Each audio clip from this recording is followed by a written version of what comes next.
nejaké veľké krúžky, nechodil som na tréningy, nevyberal som si športy, že toto chcem robiť, ale pritom som športoval každý deň. Prišli sme zo školy, taška išla do kúta, bežali sme von a v podstate ešte som tá šťastná generácia, ktorú museli volať domov mami z okna a keď už sa zotmelo, aby sme prišli domov sa navečerať a trošku sa aj pripraviť do školy. Takže naozaj toto boli tie moje športové začiatky a bolo to úžasné detstvo s hokejbalom, futbalom, bicyklovaním, behaním, lezením a všetkým ostatným. A vlastne až keď som mal nejakých možno 9-10 rokov, tak som si kladol tú otázku, že ten šport ma tak baví a tak naplňa, že asi by som chcel sa mu venovať trošku viac, už mať nejakého trénera, chodiť na preteky, mať tréningovú skupinu. A vtedy som rozmyslel, že aký šport, keďže som nebol nejaký veľký talent, mne nikdy nič nešlo nejak, že super. Všetko ma bavilo, všetko som robil na nejakej celkom dobrej úrovni, ale nič výnimočné. A možno práve preto zvíťazila atletika, lebo v tom čase som ešte nevedel, na čo mám ten talent a či ho vôbec mám. A atletika je v tomto skvelá, že tam sú tam rôzne disciplíny, ktoré sú de facto úplne odlišné. Porovnávať šprint s hodom kladiva a s chôdzou alebo s dlhým behom, s maratónom je ako keby porovnávať úplne rozlišné športy. A v tomto preto zvíťazila atletika. Mal som to šťastie, že som chodil na základnú školu, kde boli športové triedy a jedna z nich od 5. ročníka bola aj atletická. 300 metrov od školy sme mali atletický štadión, stavbár Nitra, keďže som vyrastal v Nitre.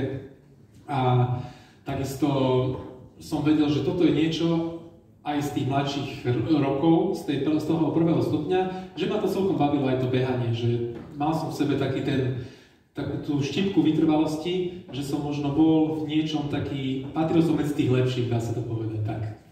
No a keď už sme skúšali atletiku, všetky disciplíny, dostal som z tej triedy, tak od začiatku som sa profiloval ako skôr teda vytrvalostný športovec, dlhšie behy mi išli celkom fajn.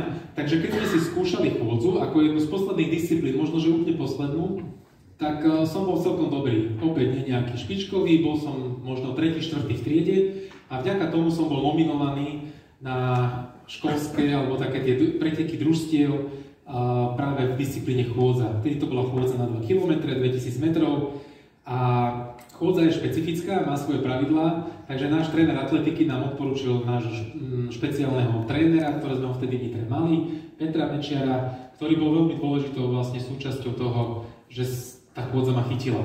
Aj keď zo začiatku som opäť nebol žiadny nejaký vypísaný veľký talent, mal som spolužiaka, ktorý bol fakt, že veľký talent. Po pár tréningoch zašlapal najlepší výkon celej histórii medzi mladšími žiakmi na Slovensku. Ja som bol za ne 2 minúty, to znamená, on prišiel do cieľa a mne chýbalo ešte na tom atletickom štadióne celé jedno kolečko, aby som prišiel do cieľa a taký veľký rozdiel bol medzi nami. Ale tréner ma zobral, že keď už nič, aspoň budem taký sparring partner tomuto kamošovi, budeme trénovať spolu a uvidíme, čo z toho bude. Navyše ja som bol trošku taký pri tele, takže ani moja postava nevyzerala ako prototyp nejakého budúceho skvelého chodca. Ale mal som v sebe chuť, hovorím, tréner bol fantastický motivátor, takže prvé, čo bolo, nás zobral k nemu domov, pustil nám video Jozefa Pribylinca, ako vyhral olympiádu v Soule 1988 a proste vedel som, že už vtedy trénuje skvelých športovcov, už tam bol majstri Slovenska, boli tam reprezentanti na majstrovstvách Európy, takže my sme boli chalani, ktorí vedeli o tom, že možno budem tretí v okrese alebo v kraji, tak zrazu som tu videl cieľe, že budeš majster Slovenska a podobne, takže zostali sme ohúrení z toho a aj napriek tomu, že tá chôdza nie je nejaký lukratívny šport, ani ktorý 13-ročný chalan chce robiť chôdzu, tak naozaj vďaka tomuto trénerovi sme chytili taký ten wow efekt a začali sme sa tomu venovať.